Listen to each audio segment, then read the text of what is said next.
replacement window and door installations. And without a doubt, the biggest failure rate that we see within a weather barrier typically around window and door penetrations. So, in the past, we were taught to come up to a house wrapped opening and do what? Cut an X in it, right?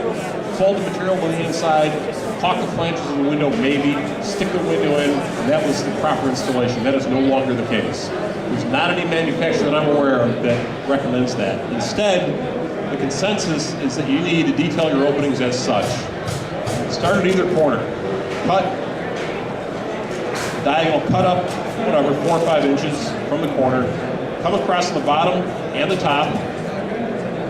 Connect those slashes, and then come down the center. So it's essentially an I cut as opposed to an X cut.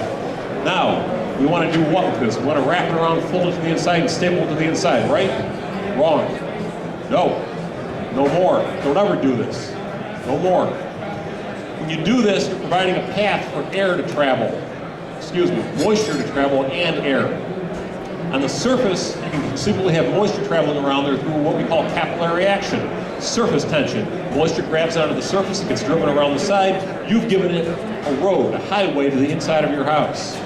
Air, on the other hand, can get in the back of the raft, blow around the backside, and again get into your house. So here's how we handle that. Cut the wrap off at about, whatever, an inch, inch and a half inside the opening, and tape the wrap to the opening. I'm not going to do that right now because you're going to be pressed for time, but tape this flange to your opening. That will stop air and water from traveling in there. That's on the sides. The bottom, do not wrap into the opening. Cut it off flush with the rough opening and get rid of it. The top, take your diagonal cuts and extend them up. Again, 5, 6 inches, whatever it is, whatever the width of your tape's going to be, which we're going to get to in a minute. And, where's our staple? Here we go. And lift this up out of the way. Get it out of your way for now. We're not going to deal with it right now. The next step is this. You guys are all doing this, right? You take a piece of beveled siding, or you take a piece of 2x and rip it, you're nodding your head. Of course you do it. You're one of the smart ones. No, he's just informed. Nobody's smarter than anybody else here. It's just information that we're after. There's no dummies. It's nonsense. All this information is readily available to everybody out there. It doesn't make any of you smarter than another. It just makes you better informed, and that's what we're here for. You take your piece of siding, or you can make these yourself. Butt edge, thick edge to the inside. Place it down on the sill. What have I done by doing that? I've created a negative pitch, a back pitch to the outside. This is going to be pitched to the outside, and it's going to prepare me for this. Thank you. Can you start that? Can you start the paper? Okay, thank you. It's going to prepare me for this. I'm going to make a sill pan. How many guys use sill pans under the windows and doors? What do you use? What do you guys use? What do you use to make the sill pan? What's it fabricated out of? Speak up. What is it? You use peel and stick. Okay. Anybody use metal? Lead. Lead. Lead? Oh, you are in New England, yeah. You're like the only place in the country that I'm aware of that uses lead anymore. The EPA frowns on that, but lead's a great material because you can mold it really easily, right? So you don't need any special tools. That's a great point. There was a guy here yesterday who said he used copper. Man, copper's beautiful stuff. I love working with copper. It's expensive, but it's bulletproof. But you also need some special tools to work it. You need a good heavy-duty brake to form it, or you need somebody to be able to fabricate it for you, and you still need to know how to solder it, right? So this is what I use. I can make a sill pan with this. Like, as I keep saying, we do a lot of window and door installations, and a lot of our projects are on the 3rd, 4th, 5th floor of condo buildings. I can't carry a brake up to those floors, and I don't have any place to set them up downstairs. I don't want to have lead times attached to the materials I use for my sill pans. This is what I use. Utility knife, a couple of preformed corners, some peel and stick. Couldn't be simpler. This is going to save your butt. This is going to cost less than $5, I believe. I calculated it the other day to fabricate the sill pan for this particular window. You start by, make sure this is tight.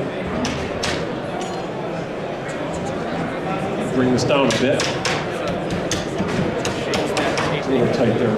Okay. You start by attaching the corners. I'll try and get out of the way so everybody can see it. To the sides.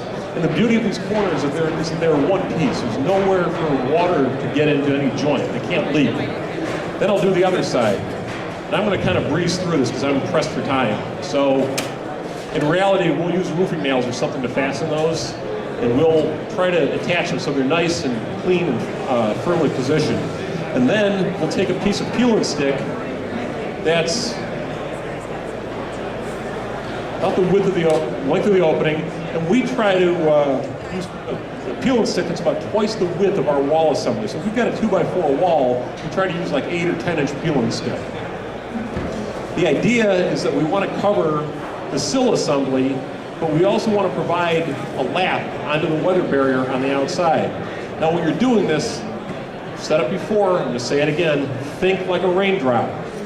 I was taught that, and I didn't get it at first initially when I was 16. I've gotten it since then. Think the way that water would actually work in this situation. Remember your laps, shingle style, shingle style, shingle style. Everything from that runs up this portion of the building should have pieces that lap on top of it. You don't ever want to create that reverse lap that you saw in that first photo earlier on. This is how you do this. Put it on top of your weather barrier and you're golden. I know guys that bring this out on top of their first layer of siding. Personally, I don't see any problem with that, but I haven't seen it done in widespread use, so I don't know if there are problems with that. So keep that in mind. So we've got our sill pan. That's all there is to this. You've got 3 components to making the sill pan, and if that window leaks, and there's a chance it will leak, you're protected.